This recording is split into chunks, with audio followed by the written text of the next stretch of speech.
It was Josh's idea to explore the tunnels. He found the entrance one night on his walk back from the recreation center to the dorms. Emily, Greg, Amy, and I were sitting around after lunch in the Oakland Center, or the OC as we usually called it, avoiding our educational responsibilities when Josh joined us and brought it up. "What's up, losers?" Josh said, snagging a chair and joining our group. Josh and I were in our second year as roommates, having hit it off since freshman move-in day. He was much more outgoing than me, and I'm sure I wouldn't have had nearly as much fun without him around. It is already a big step being away from the comfort of home for the first time, and being forced to live with someone you've never met could make the experience even more challenging. We were lucky that we got along so well. We're thinking about going to the basketball game tonight. You down? Greg asked him. I've got a better idea, Josh said. Let's meet in our room at 8 tonight. Wear tennis shoes, dress warm, and bring a flashlight. What are you making us do this time? Amy asked. Don't worry about it. When have I steered you wrong? Have you already forgotten the Halloween party last October? Said Greg. We drove for like 2 hours to get there, and there were only 10 people there, including us. Trust me, this is going to be amazing. See you at 8. He said and walked away. Emily looked at her phone. I guess we have a few hours to kill before whatever adventure Josh has planned for us this time. Most of the time he's taken us to fun things, I said. The Halloween party was admittedly terrible, and the camping trip sucked with all that rain, but remember how much fun we had at the carnival? Greg, you finally almost got laid that night. Amy laughed. That donkey really liked you. Didn't it take for workers to get him off you? Ah, very funny. Greg said. Greg and Emily had been dating since high school and were sure to be married once they graduated. Amy was Emily's best friend, and I had a crush on her. I was working up the courage to ask her out, but waiting for the right time. Josh told me that there was no right time for anything and you just had to be brave and go for it, but that's easier said than done. Emily and I will pick up snacks for later. You better get to your accounting class, John. You're already 5 minutes late. Amy said to me. Time value of money week, I said. No way I'm sitting through 2 more hours of the same examples over and over while the future communications majors ask 100 questions. Hey, I'm majoring in communications. Amy said. And you're great at math, right? I said. Shut up, she said and playfully slapped my arm while walking away. After they left, Greg asked, when are you finally going to ask her out? You know she likes you, right? I had thought she might like me too, but that little bit of self-doubt would grow any time I felt like I was about to ask her on a date. We hung out a lot as a group and always had a great time together. I was worried that it would make it awkward if it didn't work out and I'd mess up our friend group. What if I'm waiting for you to screw it up with Emily? I replied. Greg ignored my attempt at humor. I've overheard her talking to Emily about you. Trust me, she likes you. Grow a pair and ask her out. We continued our conversation as we headed back to my room for video games and a few beers before our unknown adventure. Josh entered our room around 7 with a brown paper bag and set it on his bed. Greg and I paused our game, looking over to see what he had. Where are we going tonight? I asked. I'll tell you after we have our Boone's race, said Josh. What the hell is a Boone's race? Asked Greg. Josh pulled out 3 bottles of Boone's Farm and handed one to each of us. First one done wins. Ready, set, go, he yelled as he twisted off the cap and began chugging the $3 wine bottle. Greg and I looked at each other, shrugged our shoulders and quickly opened our bottles and followed suit. Josh finished first, followed by me and then Greg. That was probably a bad idea, Greg said after an extended burp. You'll be fine, Josh said and grabbed a blue light for each of us from the mini fridge. While we drank our beers, he regaled us with a long, overly detailed, but entertaining story of how he found the entrance to the tunnels underneath our school. Both Greg and I thought it sounded like an interesting way to spend our Friday night. We went back to playing video games, and soon enough, the girls knocked on the door and let themselves in. Amy came over and sat next to me, noticing the 3 empty bottles on the table. "You couldn't save any for us?" Josh went back to his paper bag and pulled out an actual bottle of wine. "Don't worry, we saved the good stuff for you." He grabbed 2 red Solo cups and poured a generous amount for Amy and Emily, and then filled them in on the night's plans. After the bottle of wine and a few more beers were gone, Josh made sure we each had a flashlight, and we put on our coats and headed outside. It was a mild night for March with the temperature in the 40s. Amy huddled close to me as we walked through the grass toward the student center, all of us with a nice buzz, anticipating the fun adventure we were about to embark on.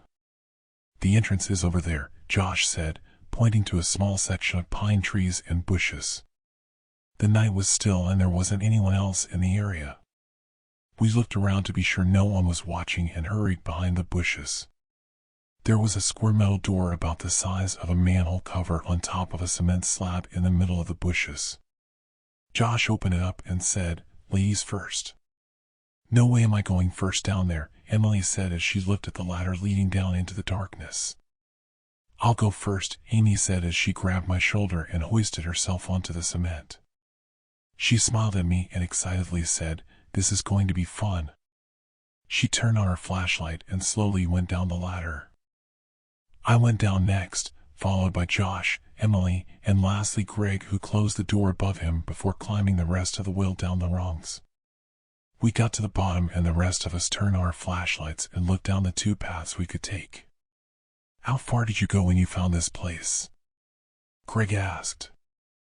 "I went down this way a little," Josh said as he pointed to the right of the ladder. "I was only down here for a few minutes and thought it would be more fun for all of us to go." "Admit it, you were scared of being alone in the dark. I saw that night light in your dorm room." Amy chuckled. "That's for John. He needs to be able to find his pacifier if it falls out of his mouth," Josh joked back. Then he led us down the tunnel. The walls were rounded and gray, and there was a tiny bit of standing water in the ground. We walked for about 10 minutes before our flashlights illuminated a wall in front of us with a path leading to the left and the right. "Which way should we go?" Emily asked. "John, why don't you and Amy go to the right and we'll take the path to the left? We can see which way looks more promising and meet back here in 10 minutes. Greg winked at me and grabbed Emily's hand and nudged Josh. Josh reached into his backpack, grabbed 2 beers and lightly tossed them to me. Then he handed Greg and Emily a beer each before opening one for himself and heading down the path to the left. After we started walking down the other path, Amy said, "If I didn't know any better, I'd think they were trying to get us alone together." I opened the beers, gave her one and took a big swig from mine. "Well, there is something I've been meaning to ask you." Amy stepped closer and looked into my eyes. I hesitated for a moment and then leaned in towards her. She grabbed onto me and we kissed. Then she leaned back and smiled. "What were you going to ask me?" she said, biting her lower lip and looking in my eyes.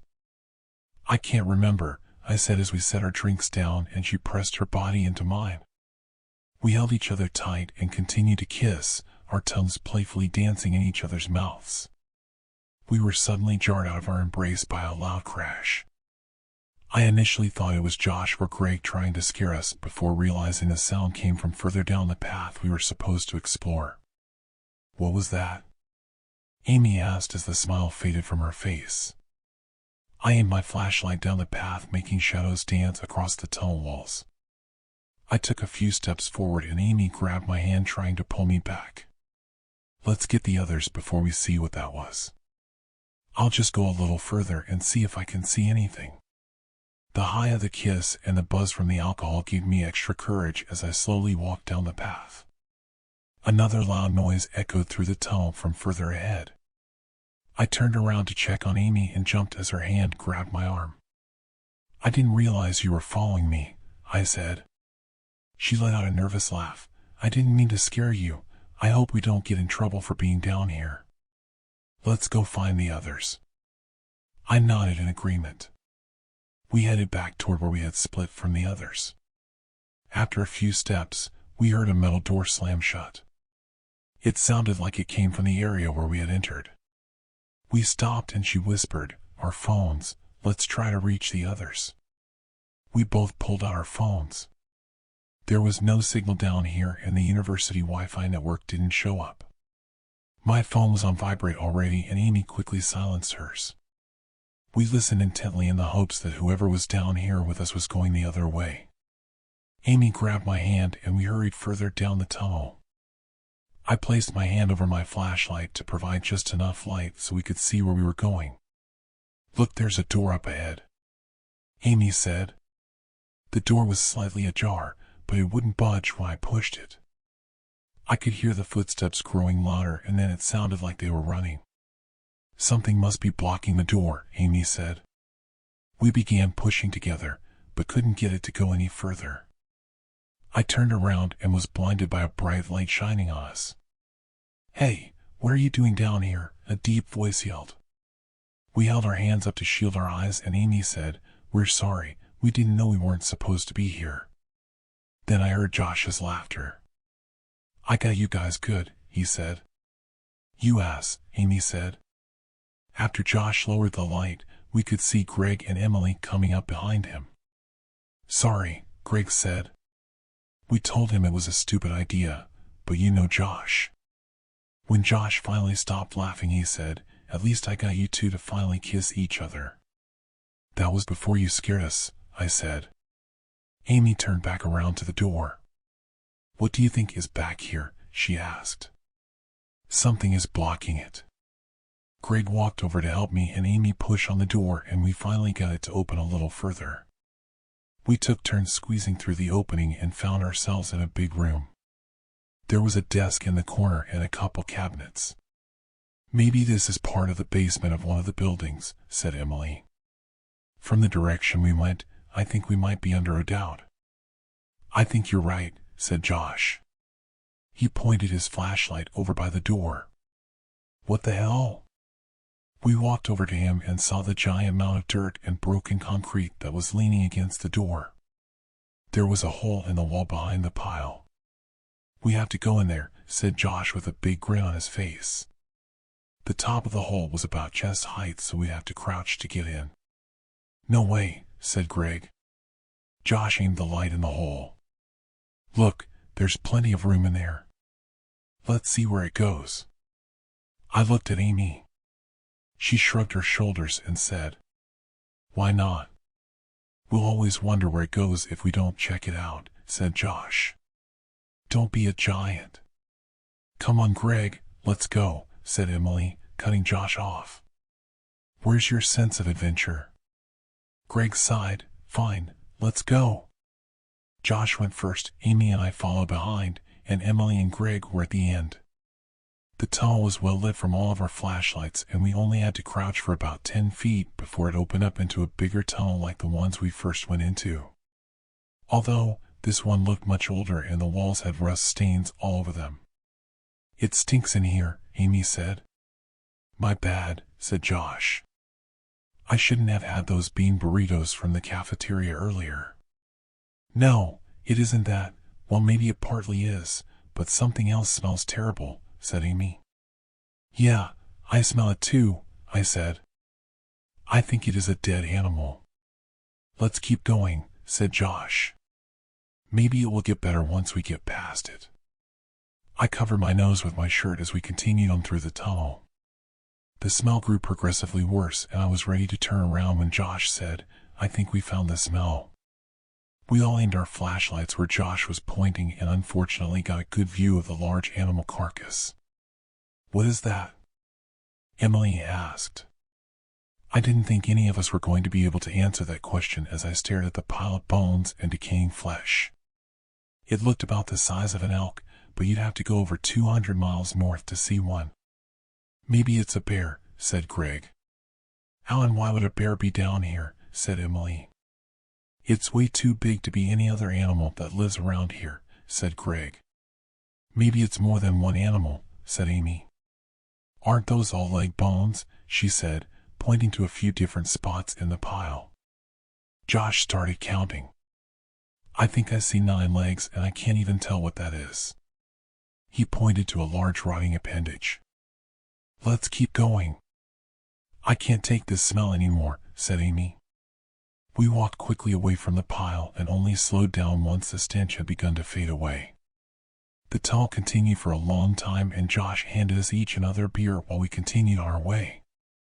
Look. There's another hole in the wall, said Amy. Let's check it out before we keep going. Josh aimed his light in the hollow. It just seems to keep going, he said. Emily went first this time, followed by Greg, Josh, Amy, and then me. After a long walk down the dirt-covered walls, we ended up in a large open room. The ceiling was higher than I expected, especially with how low the tunnel ceilings had been. I stayed with Amy while she searched around the room. The floor was dirt, but the walls looked to be solid. I aimed my light at the ceiling and thought I saw something move. Did you see that? I asked. See what? Replied Amy. I moved my flashlight around the ceiling again. There, I said as I caught more movement. Amy pointed hers up there too. What is it? She asked. I moved my light back and forth on the ceiling and saw that something was carved into the concrete. It appeared to shift and move when the light ran over it. It looks like some kind of symbol, I said. It must be a trick of the light, but it really looks like it is moving. I see it now, shouted Amy. That one looks like an eye. I saw the one she was looking at. It looked like a closed eye with long eyelashes around it. There were other carvings that looked like stars and some with shapes or figures that were hard to describe. I wonder what this does, Josh said. I heard a loud clang followed by the sound of metal grinding against metal. The ceiling began to shift and distort as the room started to shake. That had just opened, said Amy. I looked up again and the eye was moving around. It even blinked a couple of times before it seemed to focus directly on Josh. The other shapes began to glow and shift, seeming to float just below the ceiling. The stars got brighter and the ceiling got blacker, so it now looked like the night sky. I think those are constellations, I said. Look. There's Cassiopeia and Perseus over there. Nerd, shouted Josh. Just kidding. That's pretty cool. It felt like we were standing in a giant planetarium with the stars floating and moving just above us. If I reached above me, it looked like I could touch the stars. We were all mesmerized by it and no one said a word. I felt like I was floating through space. The eye was looking around again and seemed to focus on each one of us for a minute before it closed again. Some of the shapes appeared to move closer and the sky-like ceiling began moving faster, unknown constellations passing over us. I began to feel dizzy and had to close my eyes.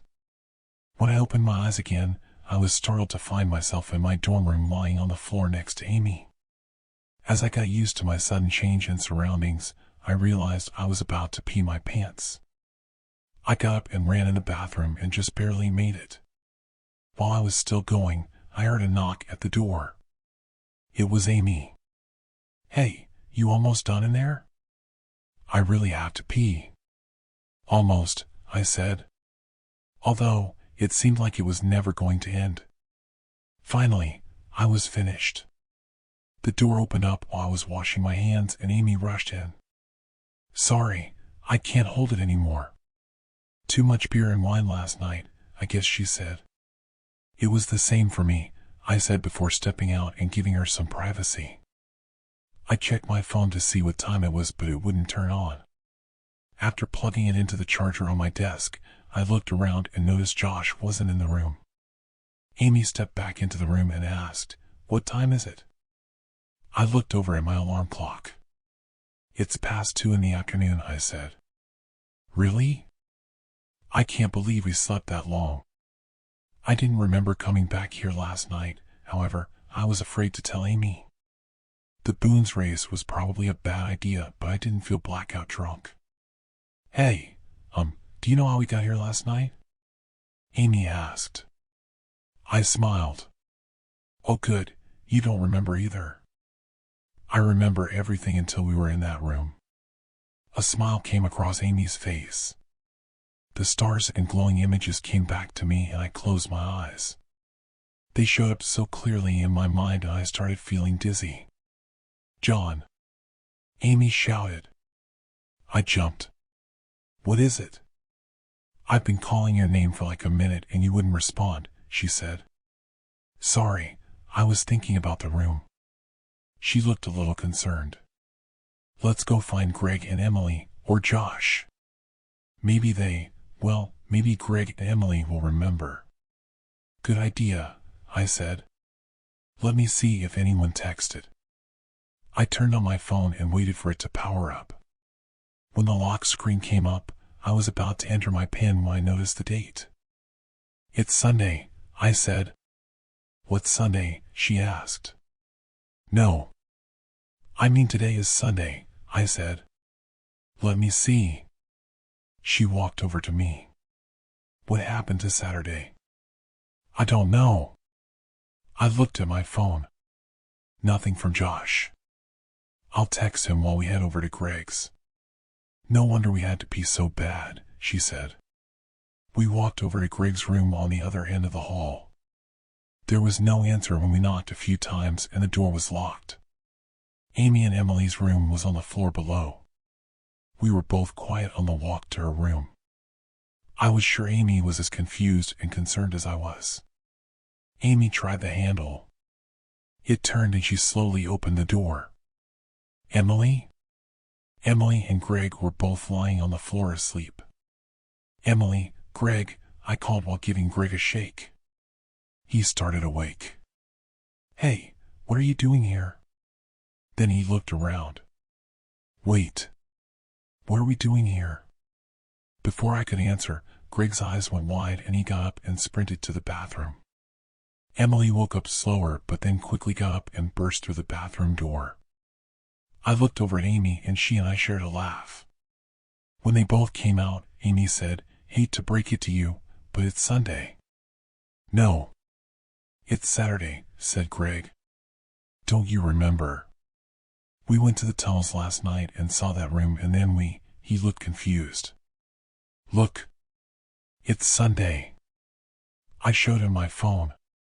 "Does anyone remember how we got to our rooms Friday night?" Everyone shook their heads no. "Have you talked to Josh?" asked Emily. "Haven't seen him," I said. "He hasn't responded to my text yet. I'll give him a call." After opening my phone app, I noticed a bunch of missed calls from Josh. They were all from late Friday night and into early Saturday morning. "Anyone remember what time we found that room last night? I mean Friday night?" I asked. "Maybe around 11? Emily guessed.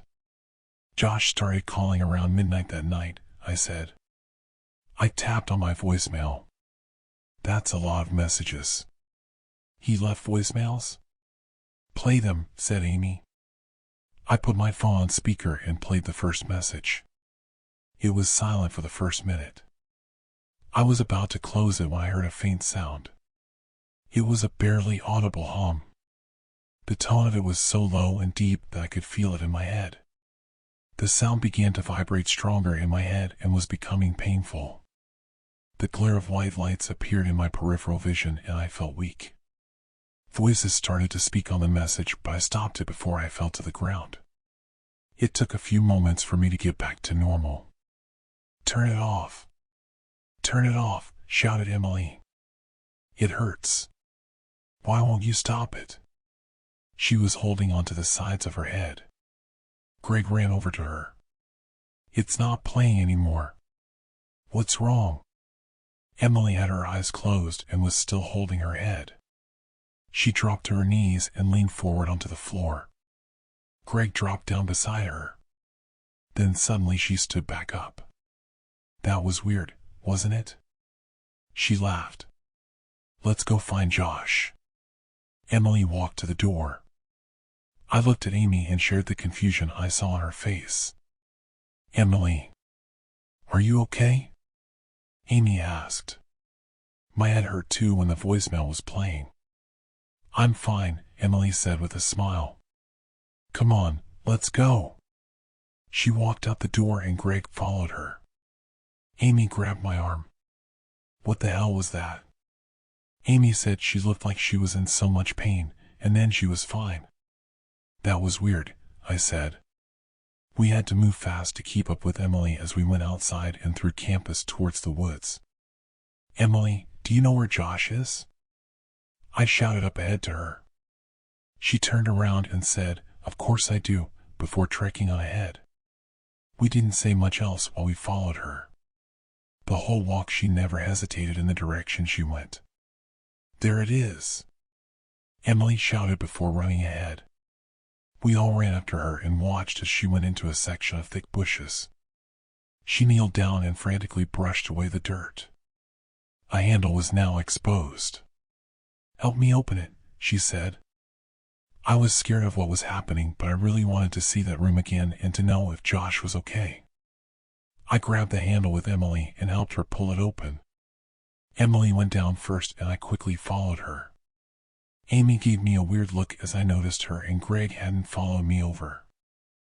I went down the ladder anyway and into the tunnel. Do you feel it? Emily asked. She pressed her cheek to one of the walls and closed her eyes. It is calling us back. She grabbed my arm and pulled me. Let's go. When I hesitated, she said, Don't you remember it? I had forgotten about it when we woke up, but it all came back to me when you played the voicemail. I still couldn't remember what happened, but I also couldn't stop thinking about the room. Don't worry about it, she said. It will all make sense soon. She smiled and motioned for me to follow her. I looked back and saw Amy and Greg coming down the ladder, but I couldn't wait for them. I had to go with Emily. We ran down the tunnel and stopped at an opening in the wall. I heard some yelling behind me, but I couldn't tell what they were saying. The glow of the room drew me in and all other sounds went away. I closed my eyes and felt the light beaming down on me from the ceiling. My body was so light and I could swear I was floating off the ground. I opened my eyes and looked at the stars moving around me. The low hum I had heard in the voicemail reverberated throughout the room. It sounded so beautiful. I opened my eyes and saw Emily and Josh staring up at the ceiling. There was blackness all around us. The only light was from the tiny stars above us. It felt like I was spinning around. Then I felt something in my head. A strong pressure behind my eye. It felt like a bad migraine I had before, except without the pain. I looked over at Josh again and he seemed so far away, I could barely even see him. Josh! I shouted, but he went further and further away. My eyes darted around for Emily. She wasn't there. I couldn't see Josh anymore either. My skin felt clammy and I kept looking around. The light faded away and I was left in complete darkness. Hello? Josh, Emily, I said to no response. It felt like something was watching me. I looked all around in the darkness until I saw a faint light in the distance. I don't know how much time passed, but it felt like hours. My feelings had quickly changed from awe to complete terror. Was I going to be stuck here forever? The light I had seen grew bigger and transformed into the eye we had seen Friday night. It became difficult to breathe as it stared at me. My thoughts turned to death and destruction. I saw my friends burning alive before my eyes, screaming in pain as their skin melted off. My mouth opened to scream, but I couldn't make a sound. Then I was suddenly soaking wet from freezing cold water. The bright light stung my eyes and I was shivering from the cold. He's awake. It was Amy.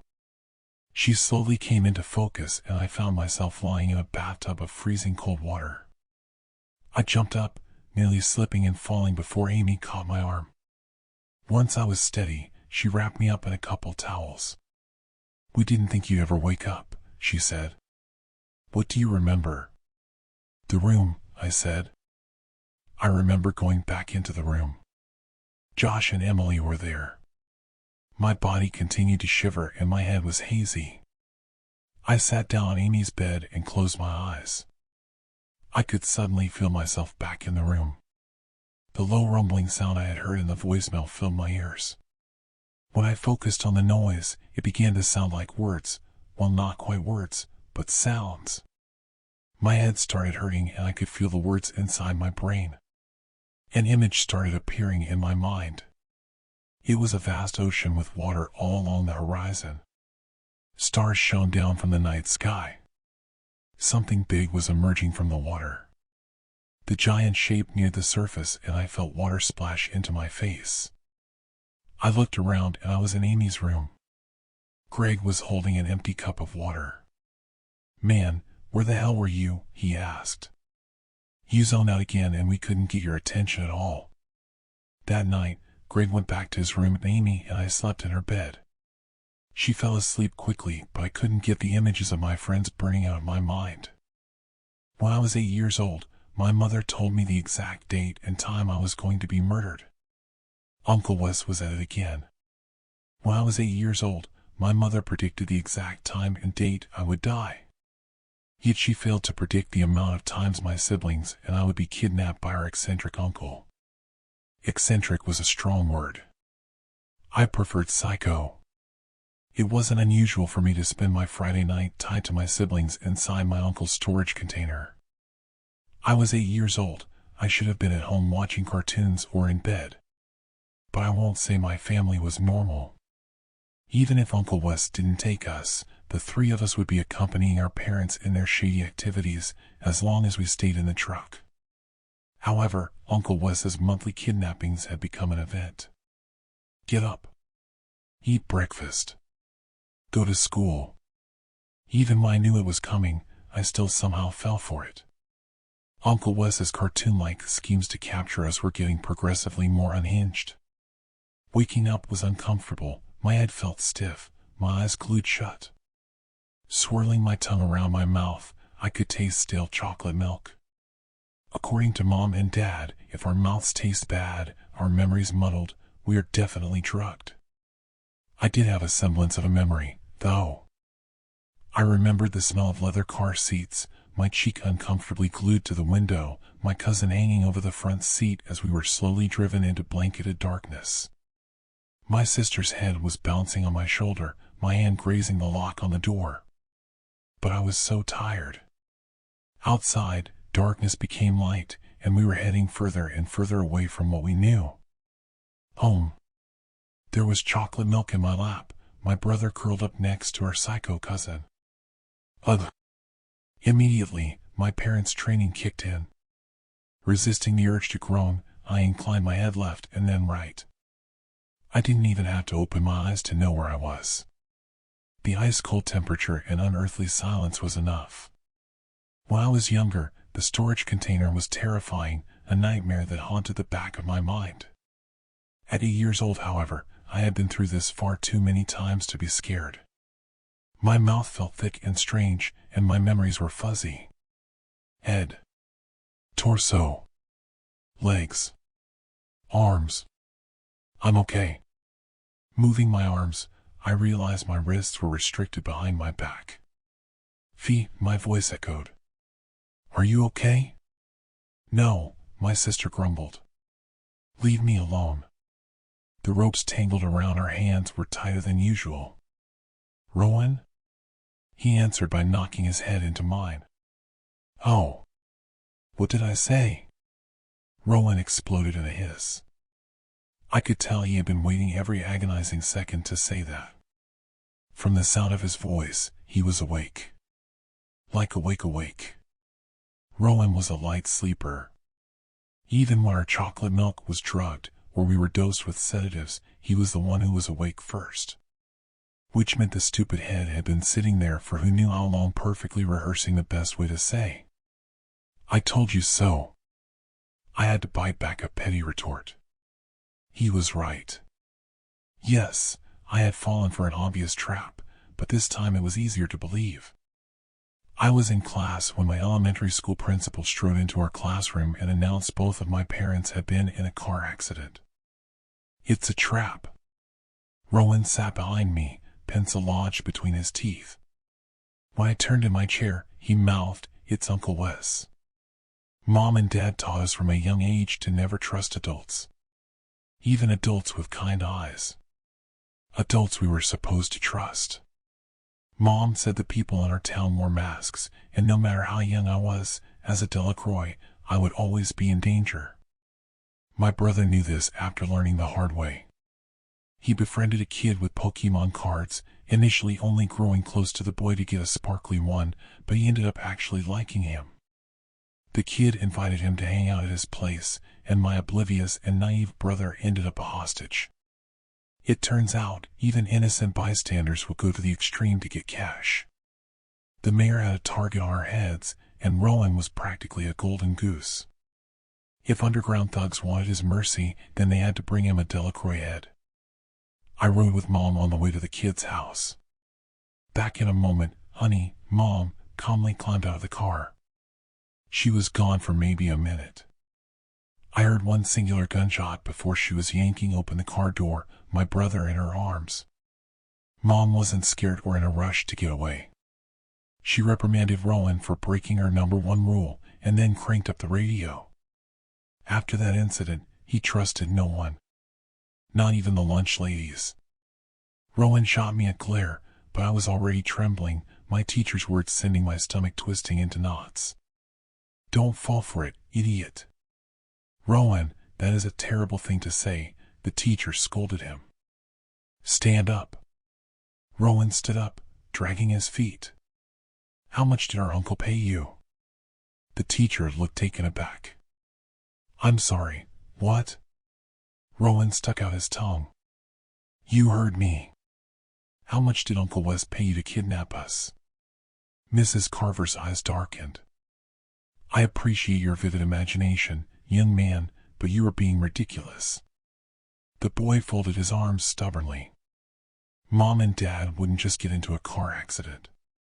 If you think I'm going to believe that, you must be really stupid. Mrs. Carver shook her head. Stand up, Mr. Delacroix, and leave my classroom. Why? So I can get snatched by my uncle? The teacher finally snapped, her cheeks going red. She pointed to the door. Now! Despite Rowan being very vocal that the school was selling us out to our psycho uncle, we had no choice but to follow the adults' instructions. I was told to stand up, while my brother was gently pulled from the classroom. According to our principal, a family friend would be waiting for us. I didn't want to follow him. Part of me already knew what would be waiting for us, and there was nowhere to run. The police were under the mayor's control, and the mayor wanted our family's heads on pikes. Rowan skulked behind me, keeping his distance. Look, my brother shoved me, pointing to Principal Carver's bulging back pocket. I bet that's hush money. I pushed him back. SHH. 9 times out of 10, Rowan was being dramatic. This time, however, my brother was infuriatingly right. Our cousin greeted us, waving 3 cartons of chocolate milk. Rowan grumbled a bad word. When we twisted around to make a run for it back into school, a scary amount of adults surrounded us, all of whom worked for our uncle. Hey, guys, his son patted the truck, an evil smile plastered on his lips. There was a strange man next to him. I guessed he was the owner of the car, unless our 8-year-old cousin was an underage driver. I didn't think Uncle Wes would send his son to capture us. Maybe he moved up the ranks. His smile brightened when I dropped my backpack. Want to go see Mommy and Daddy? All I had to see was my sister's head against the window. Her eyes were shut, a bruise blossoming on her right temple. Time seemed to stop, and at that moment, I forgot my mother's words. Don't panic. Never show them you are scared. Everything I learned from my parents bled away, and I was just a scared kid. I did panic, letting out a shriek. Every kidnapping was closer to Uncle Wes finally snapping and killing us for real. I took 3 steps back in an attempt to run back inside the school, only for grimy arms to wrap around me, violently pushing me into the back of the truck. I was used to being a target which had aged me well above the age of 8, but this time it was different. Uncle Wes was never this desperate, this violent. This felt too real. like the kidnappings our parents warned us about. When I screamed, slamming my fists into the window, something collided with the back of my head, and my face hit the window, pain exploding in a supernova.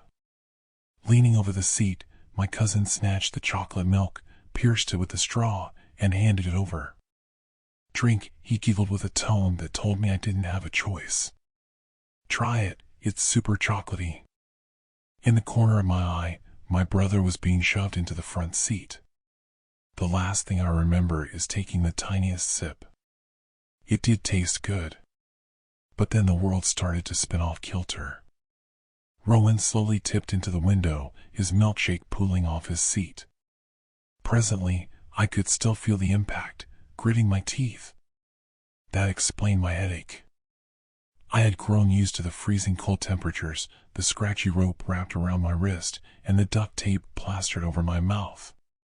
It was part of being a Delacroix child, and I knew that. The Delacroix were known as the infamous crime family in our town. Mom and Dad were ex-CIA gone rogue, the two of them deciding to take over our town's underground. Those words had been drilled into me since I was a little kid. They made sure to reiterate that they were not good people, and sometimes they did very bad things, but they still loved us. Which made us targets. The closest we came to being compromised was Elena Mara, a dangerous name and an old flame of our mother's. Elena wanted Mom for unfinished business, so she targeted my siblings. Luckily, I was sick that day. You would be surprised how corrupt our town is, where it's normal to hand kids over for a decent chunk of cash. Especially when everyone wanted the Delacroix family dead. Rowan and Ophelia were snatched on their way home from school. Elena and her cronies manipulated the bus driver to hand them over in broad daylight. The two described being shown a scary video which made their head hurt. Mom said it made sense for Elena to have the technology since she too was a rogue CIA, though it didn't work great. All it did was cause headaches. After multiple tests and isolating the two of them for 2 days, Mom came to the conclusion that Elena was trying to scare her. The videos were just that. Videos. Nothing shady, but our parents definitely kept an eagle eye on my siblings for weeks after that. Mom didn't like people fucking with her family, however. Even if they were old flames trying to attract her attention. She left after dinner one night with a smile, tucking her knife into her jeans. Mom returned holding a single index finger, a wedding ring still attached. However, it was our own blood who was out for ours. Uncle Wes was Dad's ex-partner in crime until he met Mom. Dad tried to kill his own brother, and Wes built his own business, with his prime goals to take over the business and destroy our father's life. We were part of that, so of course, his 3 children were caught in the crossfire.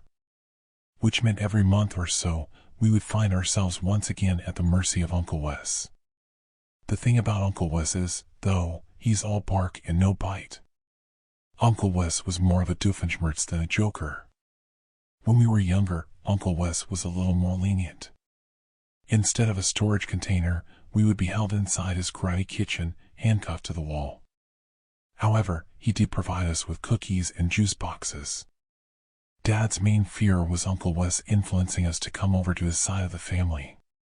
But again, Wes was one big goof. He was a large man with a potbelly, 2 chins and a grimy mustache. Imagine Santa, but mix him with a cryptid and a criminal. He had abnormally large eyes and yellow teeth, a permanent grin splitting his mouth apart. It was supposed to be intimidating, and it was to others, sure, but we already knew he wasn't a threat. Wes was fully mute, so he let his scar speak for him. I found myself wondering if he did it to himself, or maybe the perpetrator was my father. Uncle Wes wore his scar like a trophy, and he was right too. That thing was grotesque. I had witnessed some of his executions, the victims begging for their lives. Unlike my parents' way of taking care of people, his tactics were a lot more brutal. Uncle Wes didn't say a word, which was scarier, choosing a baseball bat wrapped in spikes, or an axe. He always made a mess. My eyes were blindfolded before I could see the real grisly stuff, though all I really needed to hear was the crunch of the thick blades slicing through the skull, the screaming and begging coming to an abrupt halt. Thump. The body hitting the ground, always stomach first. If I really concentrated, I could hear the wet splash of blood seeping out of them. When the blindfold was removed from my eyes, one of his cronies would be cleaning up blood and bits of skull with a scarlet mop. I think I was desensitized to blood at this point, or the color red in general. I just pretended it was a whole lot of cherry juice, but sometimes I would crack, especially hearing the crack of a gunshot, or the sickening squish of a knife penetrating flesh. Fee stayed very still and didn't speak, and Rowan cried. He was getting better at tolerating it, but my brother really hated blood. Uncle Wes used that to his advantage, so we always had a front row seat at every execution, the three of us awkwardly tied back to back. We didn't have to see to get traumatized. It was what we heard, and the inability to know what was going to happen next. If our uncle's axe was swinging our way, it wasn't always Uncle Wes who carried out executions. I grew up watching my cousins doing his dirty work. As Wes's children, they were automatically part of the family business. Liam was our older cousin, by 3 months, a scowling redhead with his own scar. Self-inflicted with a box cutter. I watched it happen. I also watched him almost faint from blood loss. Maddie was the younger, deadlier cousin, who was more terrifying than her criminal parents put together. My younger cousin reminded me of a snake, narrowed eyes and pursed lips like she was spitting venom. I watched her slit a man's throat for getting her name wrong. He called her Madeline. Compared to his sociopathic daughter and unhinged son, Uncle Wes was one big marshmallow. But that didn't make him less of a threat. I had no doubt he would have zero problem brutally killing us once we were of age. After all, being a kid is a luxury. Nobody, not even the big scary criminals, can lay a finger on you. I'll start by saying neither I nor my siblings were born into the Delacroix family. We were adopted together from the same children's home at the age of 5 years old. I remember being transfixed by the woman who would become my mother, a beautiful redhead appearing in front of me with a smile I trusted. She was already hand in hand with Rowan and Ophelia. Rowan was a celebrity at Bolivia House. At least, his parents were. The other kids were obsessed with finding out who his real parents were, trying to match his mop of dark curls to any famous movie stars. Despite choosing to stay anonymous, Rowan's bio parents sent him cash and toys every month, which skyrocketed him up the orphanage popularity ladder. He didn't want cash, though. I would regularly overhear him asking the housemother if he could meet them. It was always a stern-sounding no. When he asked why, Rowan got the same answer. Because they don't want you. To an 5-year-old, that's like telling them the world is ending. Ophelia was the troublemaker who regularly ended up in the housemother's office after scribbling on the walls and filling the bathtub with frogs. Mom said she fell in love with the two of them when she first walked in, witnessing them play fighting in the main hallway. Unbeknownst to her mother, they were actually fighting, trying to rip each other's hair out. Rowan had the newest Pokemon game, and Ophelia wanted to play. The boy had anger problems, and Ophelia didn't take no for an answer. Chaos ensued. Rowan and Ophelia were known to get on each other's nerves, so adopting them together was a choice. I tried to break up their fight, getting shoved over in the process. So, I threw a book at Rowan's head. Ophelia found it funny, so she too hit him with a book. Rowan retaliated by throwing the entire toy box at us. Mom appeared in the doorway and asked if the three of us wanted to go home with her. In our mother's words, that was it. From the moment I saw you, I knew you were my children. The rest was history. Now we had parents, and those parents happened to be part of a town-infamous crime family. Maybe that's why our cousins hated us.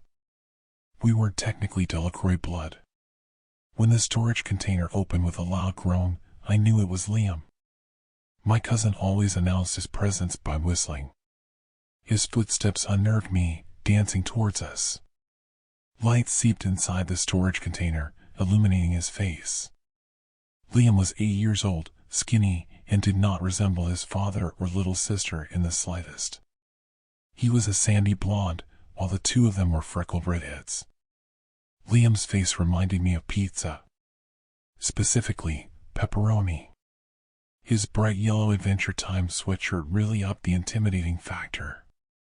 Rowan scoffed, muttering something under his breath.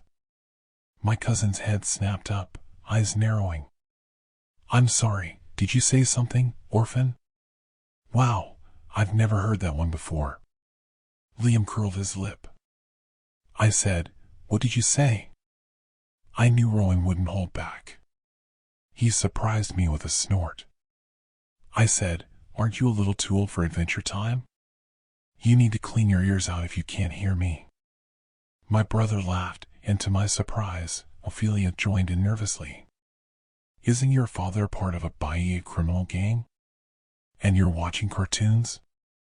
When Rowan leaned forward, I was thrown back. I could hear the smirk in my brother's voice.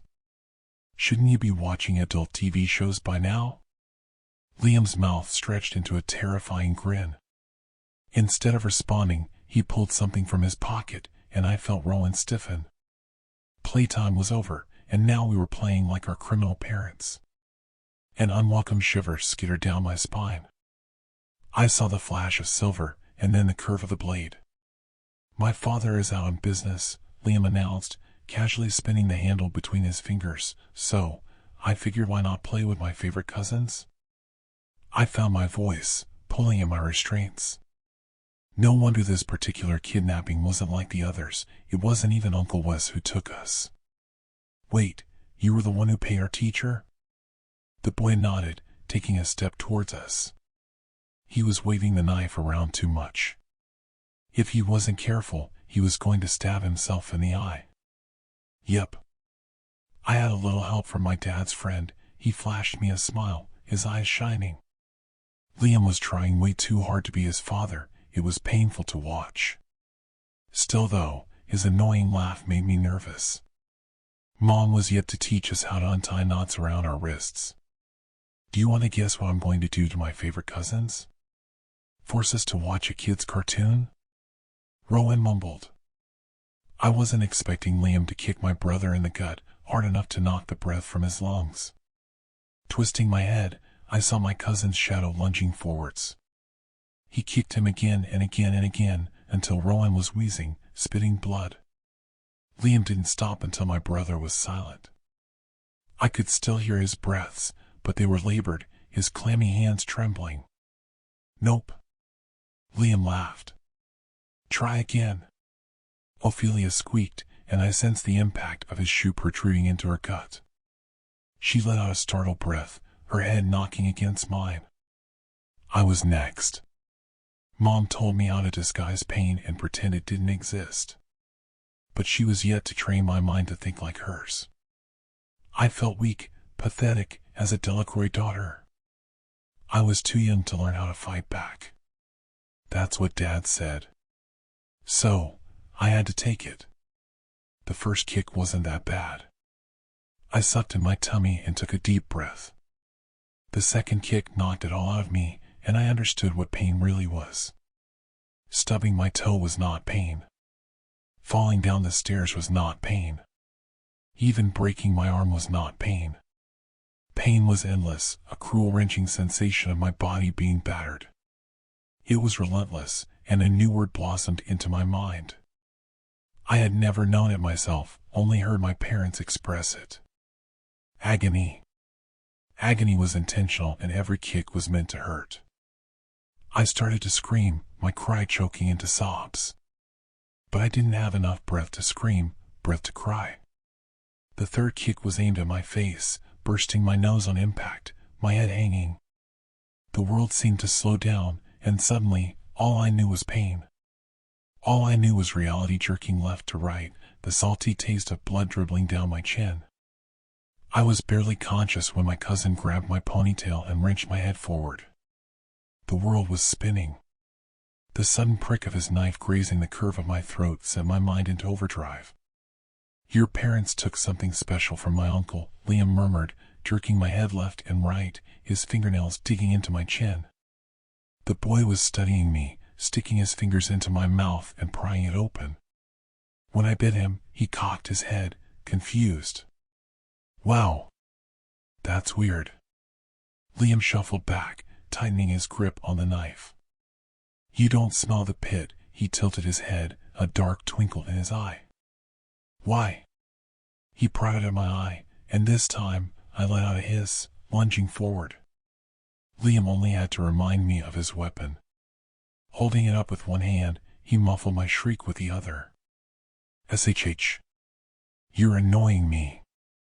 Liam stroked the blade just like his father, copying Uncle Wes's unnerving grin. Answer correctly, dearest cousin, and maybe I won't slice your throat open. He slowly removed his hand. Are we clear? I could only nod, spluttering out a sob my mother would be ashamed of. Liam pressed the blade to my throat, teasing the teeth. His question didn't fully register, because by then, heavy footsteps were outside. I saw Liam's lips form the words, but his voice never hit my ears. No. No, it did. I just couldn't recall the words. They were there 1 minute, and gone the next. Liam definitely spoke, and I could have sworn his eyes pricked with fear. My psycho cousin was never scared. Ocean waves was all I could hear, enveloped in white noise. Before I knew what was happening, my mother was wrenching the knife from my cousin and screaming at him. When he cried out, she wrenched his hands behind his back and shoved him to the ground. Maddie floated behind her, a wicked smile on her freckly face. The world made sense again. Tipping my head back, I watched my mother calmly and politely restrain my cousin. Meanwhile, my younger cousin was laughing in the corner. If there was anything Maddie loved more than terrorizing her cousins, it was seeing her brother get his ass kicked. Dad was in front of me, cradling my face. His fingers tiptoed across my bruises, soothing them. It's okay, sweetie. I'm here. Daddy's here. He moved to untie Rowan, gently lifting my knocked-out brother onto his back. Ophelia shakily got to her feet, swiping at her teary eyes. I knew she was trying to hide them, but was failing miserably. Mom's eyes found mine, and I knew what she was going to say. She was ashamed of her children who could not fight back. If the Delacroix kids were seen as weak, then we would be targets. Lifting my sister into the air, my mother pressed her face into Ophelia's curls. I think you're old enough to learn, she said, how to be a Delacroix. My mom's words sounded like ocean waves crashing onto the shore. I could still feel the blade stuck to my throat. Teasing at death I knew wouldn't come for a while. Because I already knew I was going to die, and it wasn't inside a grotty storage container 8 years old at the mercy of my psycho cousin. I don't know if my mom was a psychic, or maybe it was mother's intuition. Halfway through an episode of SpongeBob SquarePants, just a few weeks prior, she ruined our lives with 4 words. You're going to die. Mom stepped in front of the TV and switched it off, so I knew it was serious. I snapped to attention, and Rowan, who was sitting next to me frowning at his Pokemon game, lifted his head, blinking. Mom might have looked like she was in casual mom mode, her hair still damp from a shower, peanut butter smudged on her lip, but she wasn't smiling, her hands planted on her hips.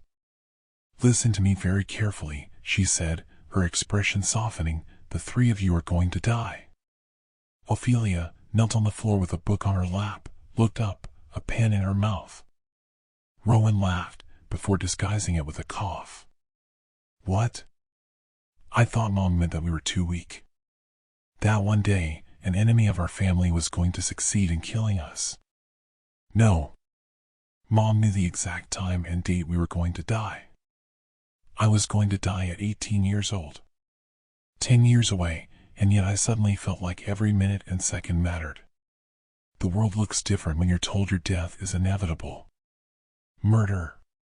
The word felt tangled and knotted.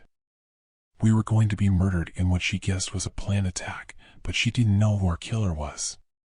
Mom broke down, pleading with us to understand that she and her father were hunting down our future killers, and she promised nothing was going to happen. Squeezing my hand so tight, my mother's smile was watery. But I tugged my hand away, all of the breath sucked from my lungs. There was always a but. But we haven't found them yet. Her voice didn't sound real. Rowan started shouting, but I couldn't understand what he was saying. Mom said the date as if it was concrete, like it was going to happen. March 5th, 2024.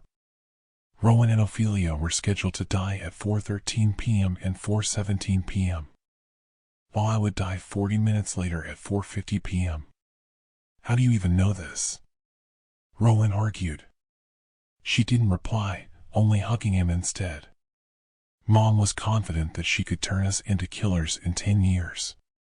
Because the only way of living past 18 was killing our future killers. So, after the Liam incident, we had no choice. Our brutal training regime began. I can't say I agreed with it at the beginning. Get up, eat breakfast, go to school, train, eat dinner, train, go to bed. Do it all over again. Dad taught us self-defense classes in the morning, and Mom led weapons training in the afternoon. Our house was big enough, so in the morning after breakfast, Dad cleaned out the basement, converting it into a makeshift training gym. I had to learn how to take a punch to the face. Dad was gentle in his tactics, only growing strict when we weren't pulling our weight and awarding us with candy. We started with plastic dummies. I had to hit them as many times as possible. Then Dad paired me up with Ophelia. Whoever pinned their opponent first was awarded extra ice cream for supper. Initially, neither of us wanted to fight each other. I felt awkward, my feet sinking into the mat. Ophelia tried to kick me and tripped over her own leg. So, Dad tried a different tactic. Insult each other, Dad said from the sidelines. No bad words. Just air out your opponent's flaws. Call her the B word.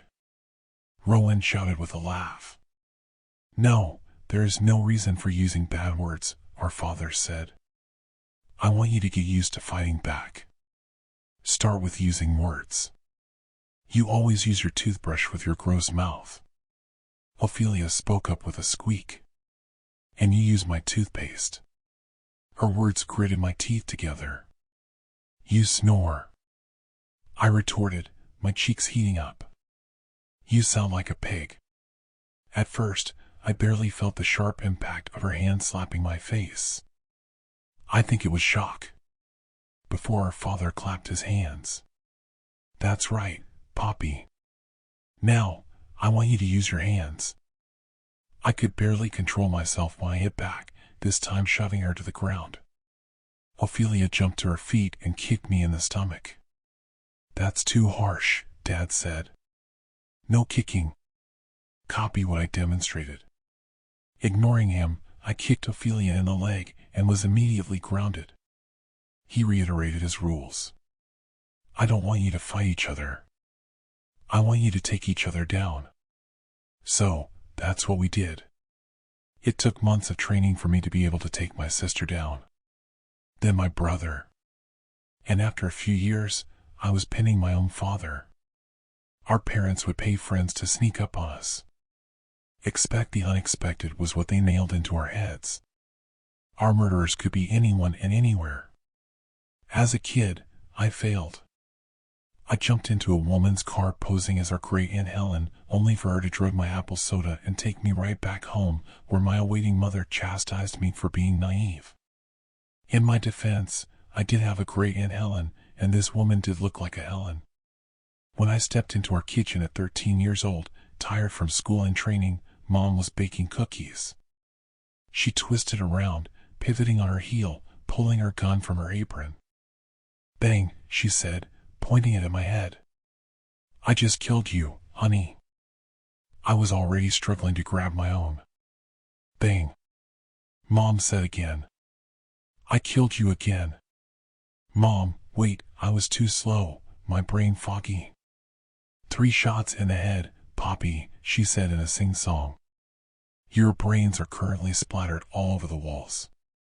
You can't kill me 3 times, I said, struggling to find the right trajectory. Mom lowered her weapon while I'm shooting her in the face. That's how fast it is, sweetie.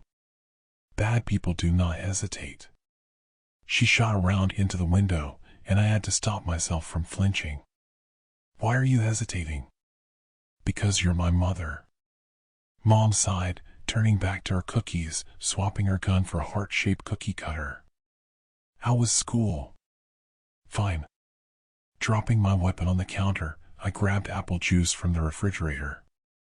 However, after remembering my brother drugging himself yesterday in a poison exercise, I slowly put it back. I did get better at training. After years of the exact same regime, I stopped feeling human. More like a soldier. Mom was right. She was slowly and successfully turning us into killers. When she brought real people into target practice, I stopped seeing them as humans. I stopped crying when the bullet made an impact. I stopped slamming my hands over my mouth, my gun trembling in my grasp. Targets would bleed, and I ignored them. The only thing that mattered was the magnum molded into my palm, my index inching towards the trigger. I remembered holding my first gun at the age of 8. My hands were clammy and clumsy, struggling to get a proper grip. Mom told me that person could have been my killer. So, I wasn't allowed to hesitate.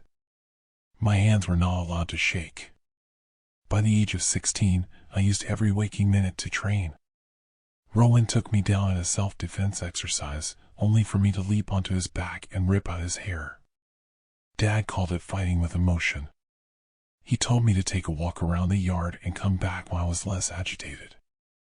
I knew my brother and sister's weak spots at this point, but they knew mine too.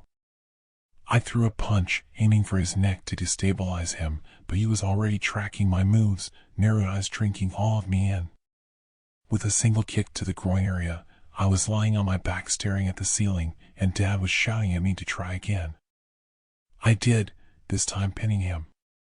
But he was fiercely competitive, knocking me back onto my ass. We all had our respective talents. Rowan was our best fighter, accompanying Dad on assignments as the Brawn. There were a surprising number of team gang members, and even as a 14-year-old, Rowan easily brought them to their knees, cementing himself as a Delacroix. I'm pretty sure his obsession to be the best came from our cousin's beatings when we were kids. Dad taught him how to channel his anger into fighting. Liam had permanently scarred him both mentally and physically. He had a scar just below his left eye. Rowan was overly obsessed with bringing down Uncle Wes because it meant killing our cousin, but Dad told us to bide our time. Fee was our second best fighter. I enjoyed watching her whooping our brother's ass. Ophelia had dark brown hair to her butt and refused to get it cut, wearing it in a ponytail. When she was fighting, her hair was a tripping hazard. I was more comfortable with a knife. I could still fight, easily defending myself. But I felt better with a blade or gun in my hands. As I grew up, I stopped feeling emotion completely. Expect the unexpected, our parents would nail into our heads. Mom tried to catch me off guard while I was still half asleep, only for me to shoot a round right past her head. Shooting was like muscle memory now. I was exactly what she wanted me to be. I didn't hesitate. She didn't say anything, but I knew my mom was proud. 18 years old arrived, and on the day of our murder, I was ready. Mom still insisted on us attending school, so I was making my way home. March 5th, 2024. The same uneasy thought had been twisting my stomach all day. I was going to die at 4:50 p.m. I glanced at my phone. Nothing from my parents, so my siblings were good. 4:46. There was someone following me. By the shape of the shadow, it was a man. Middle-aged. Trench coat. Definitely alone, and didn't seem to have a phone. Another glance at my phone. 4:47. There was a text from my friend that I ignored. Why did you leave school early, dumb bitch?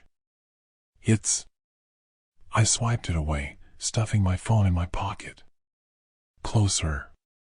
This was it. Poppy? The man's voice tickled the back of my neck. His voice was low, almost a whisper. It is Poppy, isn't it? His steps started to quicken. Could I talk to you? I felt almost intoxicated, excited with the idea of taking down my killer. My breaths were heavy. Closer. Twisting around, my hands were already wrapped around the butt of my gun. Just like my mother taught me. Bang. With one shot, he was dead. Thankfully, we lived in the middle of nowhere, so there was nobody around. I dropped to my knees next to his body, my hands shaking. First, I checked his pocket. Cigarettes, a lighter, and a leather-bound notepad. I threw all of that away, my hands landing on an envelope. Curious, I emptied it, only to find multiple pictures of smiling children. All of them had giant red X's drawn over their faces.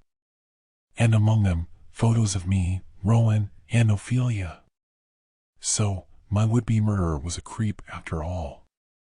Still, I killed him. I jumped to my feet, unable to resist a shriek of excitement. I almost cried, my chest heaving. Mom and Dad had turned us into killers, but crying felt so fucking good. Human. When I got home, I greeted my family in song. Mom. I stepped out of my shoes, unloading my gun. Guess what? I did a little dance. I killed my killer.